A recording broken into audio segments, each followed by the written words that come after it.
श्री शिवाय नमस्तुभ्यम। घर से महादेव के भक्त, शंकर भगवान का जो भक्त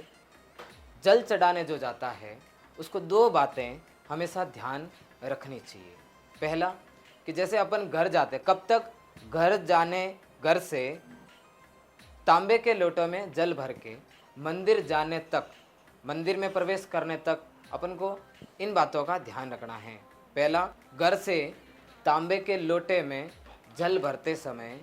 आपको ये कहना है कि हे बाबा, ये घर मेरा घर नहीं, आपका घर है,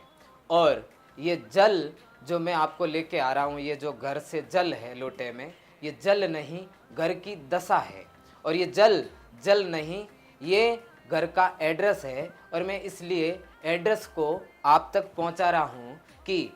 आप शाम को जब घूमने के लिए निकलते हैं तो ये मेरे घर का एड्रेस है, आप मेरे घर की चौखट पर ज़रूर रुकना और मेरी घर की दशा को देखना और मेरा उद्धार करना। पहली बात ये। दूसरा, आपको ये ध्यान रखना है कि जैसे आप मंदिर पे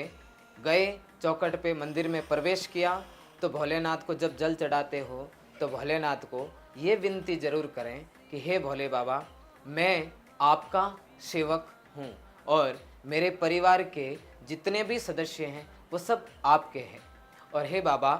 मैं आपके शरण में हूँ, मैं प्रतिदिन आपकी सेवा में हूँ, आपके भरोसे हूँ, मेरा परिवार आपके भरोसे हैं, मेरे घर के सारे सदस्य आपके ही ऊपर, आपके ही भरोसे हैं, इसलिए आपको तारना और मारना जो भी है आपके हाथों हैं। इसलिए महादेव के जो भक्त हैं, प्रतिदिन जो मंदिर जल चढ़ाते हैं, उनको इन दो बातों का विशेष ध्यान रखना। एक, कि मंदिर से निकलते समय लोटे में जल भरते